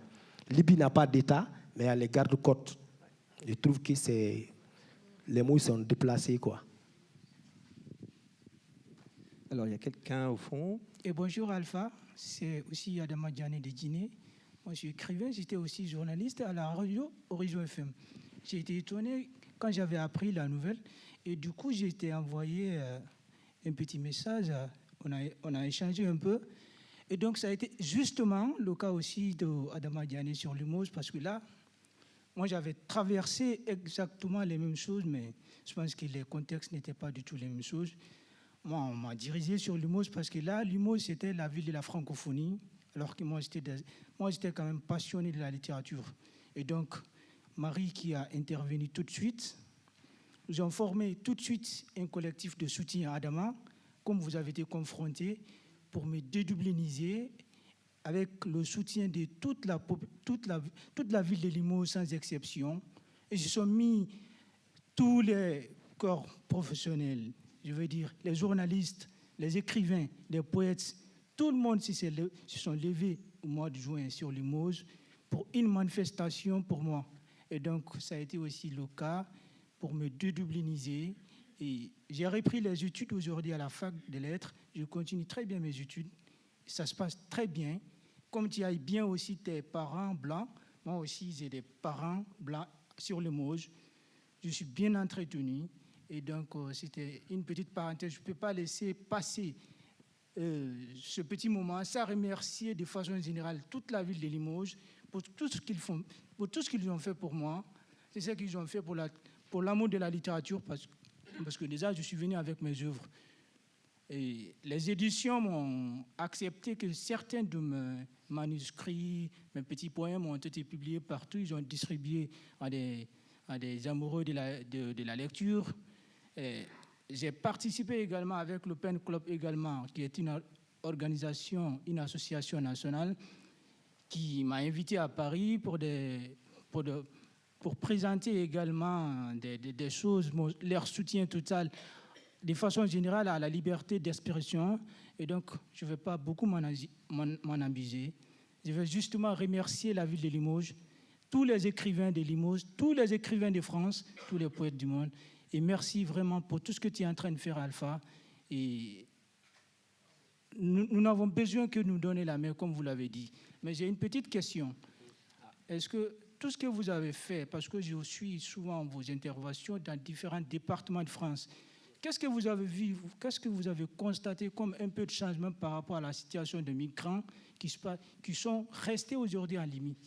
Quel est le petit changement? Bon, jusqu'à nos jours, il n'y a pas encore même un petit changement. Comme pour dire que nous continuons, parce que je ne suis pas le seul, nous continuons à mener le combat pour faire entendre la voix des sans-voix. Récemment, vous avez constaté qu'ils ont donné des bateaux. Au lieu de sauver la vie des migrants, ils donnent des bateaux. Vous avez entendu que le bateau de l'Aquarius on a enlevé le bateau en mer Méditerranée. Tout ça, ce n'est pas grave.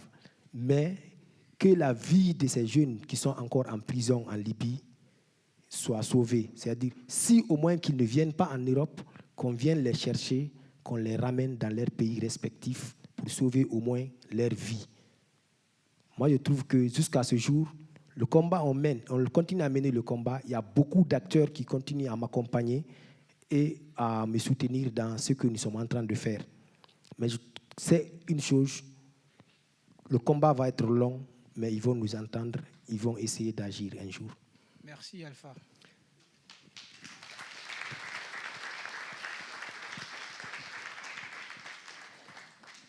D'autres remarques, réflexions? Il nous reste, on s'était donné 8 heures. Hein. Voilà, devant, premier rang.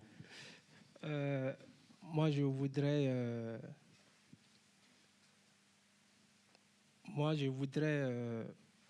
tout ce que vous avez dit ici, c'est comme si moi qui suis là, c'est-à-dire, je suis là, c'est comme si les plaies, les douleurs que j'ai subies, c'est-à-dire apparaissent d'un seul coup. Moi, j'apprécie votre courage, je l'admire en tant que journaliste de venir témoigner de ce qui s'est passé, ce que vous avez vécu. Ton histoire et mon histoire, il n'y a pas une très grande différence. Mais la différence entre toi et moi, lorsque moi je me mets à penser, il y a une certaine colère à moi vis-à-vis de l'État qu'on parle de terre d'asile, la France. Vous avez eu la chance d'être normalisé et d'être reconnu en tant que réfugié. Mais la plupart des gens de nos confrères guinéens qui viennent ici n'ont pas cette chance. Ils sont poussés à être sans papier. D'autres qui ont subi ça, c'est-à-dire n'arrivent pas à tenir leurs émotions, leurs douleurs, à pouvoir expliquer exactement ce qu'ils ont subi devant un agent de l'OFPRA, de CNDA. Alors là, moi, j'aimerais comprendre où vous avez puisé votre force à pouvoir écrire un livre. Moi, je n'arrive pas à penser. Si moi, je me mettais, c'était la colère. Jusqu'à présent, je suis en colère. Oui, mais on comprend.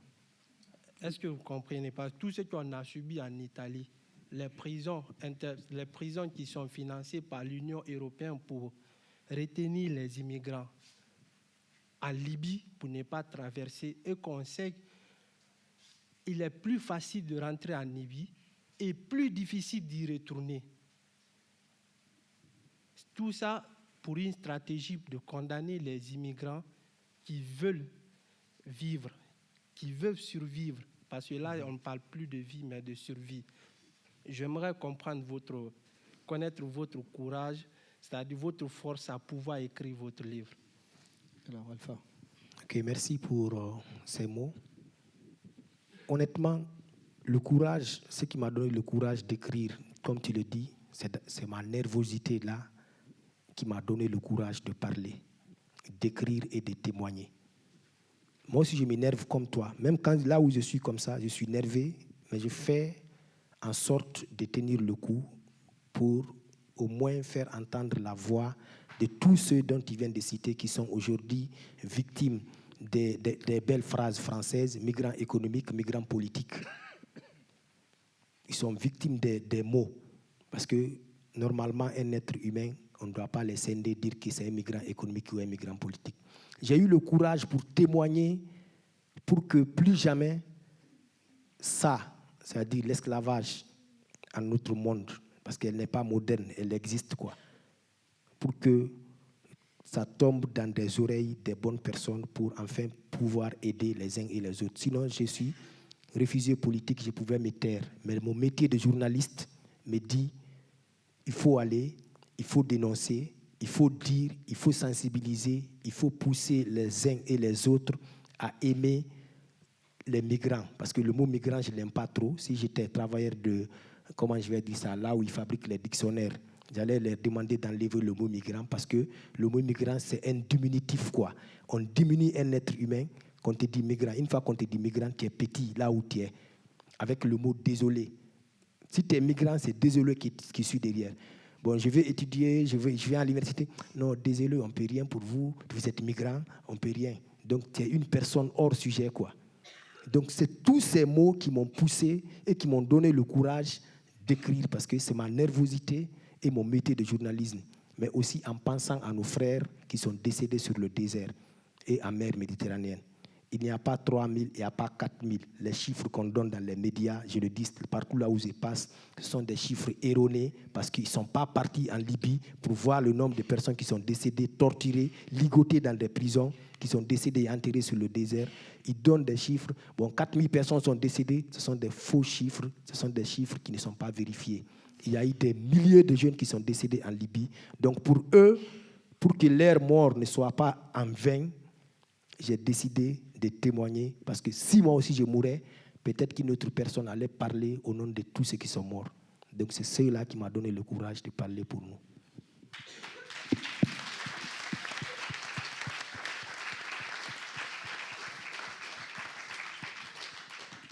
Merci, monsieur. Bonsoir. Alors, moi, par commencer, je vais te remercier du fait que, en tout cas, tu t'es engagé à parler au nom des sans-voix. Parce que là, ton livre, franchement, je l'ai aimé. Quand on m'a envoyé le message dans mon téléphone, ça m'a touché à ce que je me suis préparé pour pouvoir assister quand même. Si je commence à parler, je ne peux pas finir. Parce que là, comme vous avez eu la chance, le courage de canaliser votre douleur, votre colère, d'aucuns ne peuvent pas. Franchement, moi, perso, je ne sais pas quoi faire. Parce que si je commence à parler, frère, franchement, je te dis la vérité, les larmes coulent. Vous voyez. Donc, du coup, franchement, je veux réellement que vous m'aidiez à ce que je parvienne à canaliser aussi ma colère, ma douleur. Jusqu'à présent, imaginez de 2015 jusqu'à 2019, je suis là, de 2015 jusqu'à 2019, j'ai ma douleur en moi que je ne peux pas canaliser. J'ai vécu des traumatismes, des trucs, en tout cas, toutes sortes de violences en Libye qui fait que réellement, quand je commence à parler à quelqu'un, il y a une sorte de... Je ne sais pas quoi dire, je ne sais même pas comment m'expliquer. Vous voyez? Si on parle des réalités de la Libye, ça ne pourra jamais finir. J'ai fait au moins 1 an, 8 mois en Libye de 2015. Imaginez jusqu'en 2017 avec mon frère, je ne vivais que de la calvaire, frère. J'ai été violé, tout m'est arrivé, je ne peux même pas en parler à quelqu'un. Je suis là assis, j'ai mes potes ici derrière moi. Je peux pas leur parler, frère. Bon, ils ne connaissent pas mon histoire. Tu vois, je ris, je fais tout. Mais à l'intérieur, ça me brûle. Donc, franchement, je vous remercie du fait que vous vous êtes engagés à pouvoir parler, c'est-à-dire de ce qui se passe réellement dans la vie des migrants, comme vous l'avez souligné. Quand on était en Libye, frère. Franchement, grand big up à toi. Et je te souhaite bon courage et bonne chance aussi. Parce que là, franchement, vous m'avez touché. Merci beaucoup. Merci beaucoup.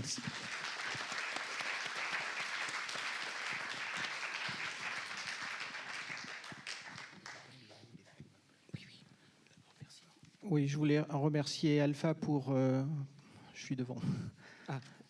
Je voulais remercier Alpha pour son témoignage. En vous écoutant, je pensais à plein de choses. Je pensais à tous ces jeunes qui sont tous les jours au Secours populaire en tant que bénévoles, et certains sont dans la salle avec nous, et je pensais à ces parcours de vie, et ça faisait écho à cette somme d'énergie folle qu'on dépensait tous les jours pour régler des problèmes d'OFPRA, d'OFI, d'hébergement, de 115, l'énergie terrible que eux en premier, bien évidemment, mais tous ceux qui les accompagnent aussi sont obligés de mobiliser. Et je me dis, mon Dieu, quand on a effectivement en retour ces parcours de vie, comme les choses devraient être plus simples. Et puis je pensais aussi vous avez parlé de vos parents blancs, je pensais aussi à l'engagement quand même de tous ces bénévoles, de tous ces militants, de tous nos concitoyens, parce que c'est pas vrai qu'en France, il y a que des gens qui sont sur des positions de rejet. Donc, et Pascal en est un bel exemple, puisque Pascal nous avait rejoint dans une toute petite commune de notre département, à Saint-Léger-la-Montagne, quand on était un matin à l'accueil de ceux qui arrivaient de Calais, comme tu l'as rappelé. Donc je voulais aussi rendre hommage à tous ces militants, tous ces bénévoles dans toutes ces associations qui sont au quotidien à vos côtés. Alors on dit nos jeunes, on ne va pas parler de migrants, mais nos jeunes, et je crois que c'est une belle expression fraternelle, et voilà, et en tout cas le rendre hommage pour cet engagement et cette solidarité qu'on fait vivre au quotidien dans nos associations, et qui certes ne règle pas tout, mais je crois quand même aide à tenir la tête hors de l'eau et à donner des perspectives. Donc merci à eux.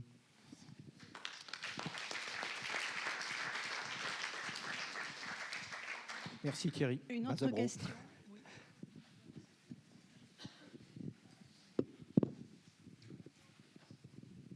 Bonsoir, c'est difficile de parler après le témoignage du jeune homme devant là-bas. Pendant très très longtemps, je continue d'ailleurs à m'occuper des étrangers. Je les appelle comme ça. C'est étrange, hein, ce matin, je suis allée prendre de la lecture, la documentation, et je suis tombée sur Le Monde. Alors là, on est à la bibliothèque, ça tombe bien. Le Monde du 9, 10 et 11 a un numéro spécial des jeunes comme vous. Je ne sais pas si vous l'avez vu. Et il faut avoir le cœur bien accroché pour lire les témoignages de ces jeunes. Et ça dit la même chose que vous. L'esclavage, tout à l'heure, monsieur, vous avez dit que l'esclavage, pour vous, ça s'est arrêté en 1848. Avant les problèmes en Libye, la Mauritanie a connu ces problèmes-là il n'y a pas très très longtemps. Hein. Les négro-mauritaniens étaient des esclaves en Mauritanie. Donc au XXIe siècle, à la fin du XXe siècle. La Libye, évidemment. Moi, ce que je peux vous dire, jeune homme, là, vous avez des groupes de parole. Il faudrait essayer d'aller voir des gens où vous pouvez venir poser votre parole. Ça va peut-être pas ça va pas régler le problème, mais vous serez soulagé un tout petit peu. Et puis bravo. Peut-être vous pouvez prendre contact après. Oui, il n'y a pas de problème. Donc bravo, et puis continuez. Et nous, on va continuer à essayer de faire que ça aille mieux. Merci. Merci.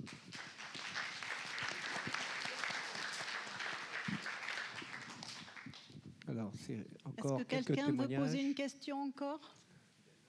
Alors, une dernière peut-être ici devant, et puis ça sera l'heure après.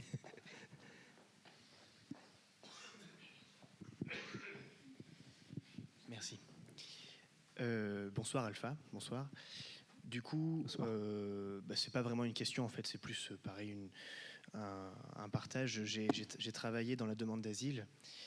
J'ai accompagné des dizaines de nationalités différentes qui venaient tous ensemble dans un seul et même but. J'ai des dossiers à OFPRA, j'en ai fait, des recours à la CNDA, j'en ai fait, des récits de vie, j'en ai écrit beaucoup. Et voilà, j'avais 21 ans quand je faisais ça. J'en ai aujourd'hui 22 et je n'ai jamais autant grandi qu'à côté et aux côtés des gens que j'accompagnais, qui m'ont fait partager des choses que je suis à 10 000 lieues de moi-même imaginé, que je pense et j'espère ne vivrai jamais. Mais je tiens juste à préciser que ces gens-là que j'accompagnais, vous et d'autres qui sont tous ici en France ou en Europe et qui cherchent la sécurité, vous êtes d'un courage que je ne pourrais même pas décrire. Je le souligne vraiment, bravo.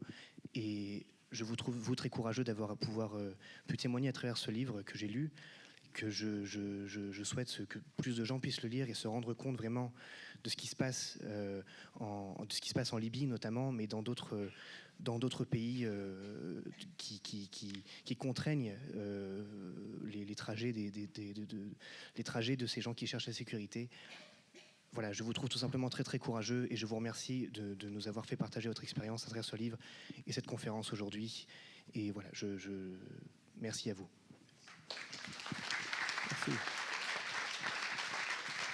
Merci. Je crois qu'on pourrait continuer encore une toute dernière, non? Alors, oui, c'est vrai, c'était sur l'affiche, donc je ne me suis pas présenté. Bon, je suis Pascal Thierry Mazabro, président du Secours populaire. Pascal Le Bianic, moi je suis bénévole au Secours populaire. Et j'habite un petit village à Razé, à côté de Saint-Léger-la-Montagne. Puis j'ai appris un jour qu'il y avait 47 Africains qui allaient arriver dans ce petit village de 40 habitants. Et je me dis qu'il y avait peut-être quelque chose à faire, puisqu'ils sont là à côté. Et donc voilà comment l'aventure a commencé. Mais je crois que quelqu'un a souligné, le monsieur qui est écrivain, je crois qu'à Limoges, il y a quelque chose d'exceptionnel. C'est cette solidarité. Hein, et il n'y a pas que le Secours populaire, il y a d'autres associations, hein, on ne peut pas toutes les citer. Je crois qu'on a un terreau là, de solidarité qui est vraiment quelque chose de très précieux aujourd'hui. Je crois que la dame l'a très bien dit également, et qu'il faut sûrement cultiver, entretenir, puisque les temps peuvent être parfois un peu troublés. Et on voit des discours parfois un peu difficiles à entendre. Donc il est important le témoignage d'Alpha, je crois, qui est capital parce qu'il a trouvé les mots pour le dire. Il a été aidé par ses amis de l'école de journalisme, mais il a trouvé les mots pour nous livrer ce témoignage vivant. Et puis je crois que ça a été souligné sans haine. Et ça, c'est remarquable. Enfin, moi, je suis aussi... comment on n'a jamais vécu ça. Et nous, à Saint-Léger-la-Montagne, à travers les récits de vie, monsieur l'a dit, on a découvert ce qu'était l'horreur. Voilà, la torture et les rançons. Enfin, Alpha en a parlé. Hein, ce système-là est très très bien élaboré par les ministres. Alors, avant de quitter, quelques remerciements qui nous ont permis, tout d'abord à toute l'équipe de la BFM. Hein, son directeur, je ne sais pas, monsieur Babier, est-ce qu'il est par là? Il devait être là, mais il est. Oui, il est tout au fond, qui nous a chaleureusement accueillis. C'est vrai qu'il a des liens avec aussi la Guinée. Et puis, donc toute l'équipe, Madame Beaujard, Madame Seoto ici, le Secours populaire de Limoges, qui est évidemment très actif depuis toujours. Et puis la librairie Page et Plume, puisque vous aurez la possibilité je crois qu'ils sont installés au fond là-bas. Hein. Oui, voilà, fond. je vois un bras qui se soulève. Alors, on a choisi, on a passé l'après-midi ensemble, on s'était rencontrés. Moi, j'ai rencontré Alpha sur mon canapé, hein, en écoutant Arte, 28 minutes avec Elisabeth Keane. Et puis le micro, c'est bon. Et puis je me suis dit, mais il faut qu'on le rencontre. Et je l'ai rencontré à Bordeaux. Je lui ai dit, est-ce qu'on pourrait pas organiser quelque chose sur Limoges? Voilà comment ça s'est fait. Grâce à la BFM, on a pu organiser cette soirée qui, je pense, marquera les esprits. Et alors cet après-midi, avec Alpha, je lui ai dit, est-ce qu'il n'y aurait pas une citation d'un poète, et il m'a parlé évidemment d'Amadou Hampâté-Bâ. Et on a trouvé ensemble cette citation on pourrait se quitter là-dessus, qui est donc ce célèbre poète et écrivain malien bien connu.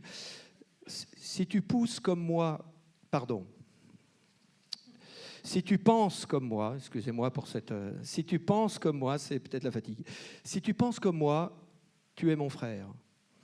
Si tu ne penses pas comme moi, tu es 2 fois mon frère. car tu m'ouvres un autre monde.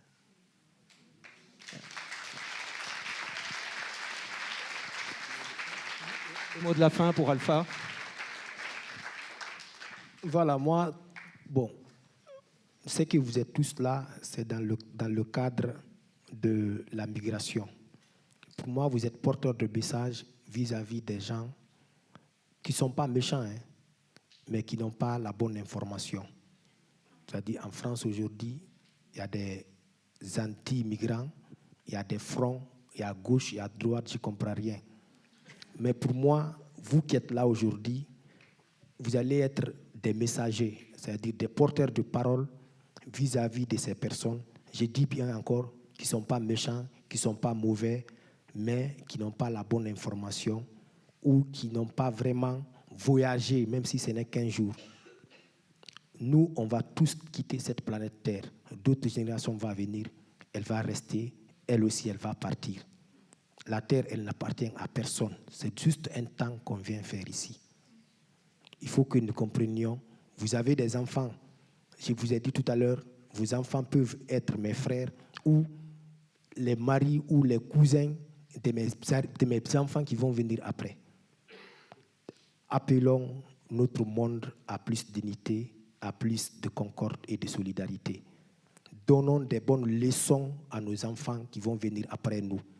La méchanceté, on continue sur ça, 50 ans après, on n'aura pas légué une bonne leçon de vie à nos enfants. Nous sommes appelés à quitter cette terre.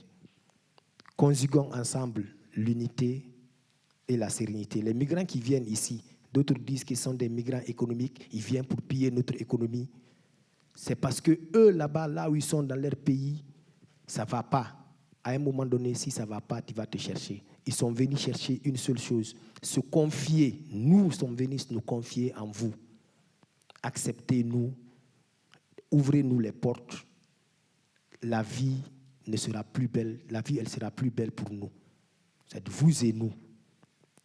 S'il vous plaît, passez le message à nos voisins qui sont encore fermes sur la situation des migrants. Ce sont des bonnes personnes. Il suffit simplement de les parler très bien. Ils vont nous comprendre. Les politiques, mettons les politiques à côté. On est né, on n'a pas trouvé la politique. Même qui n'est pas venu avec un livre de politique. Acceptons-nous, nous sommes des êtres humains, sauvons des vies. C'est ainsi notre monde sera plus belle et plus joyeuse, quoi. Je vous remercie.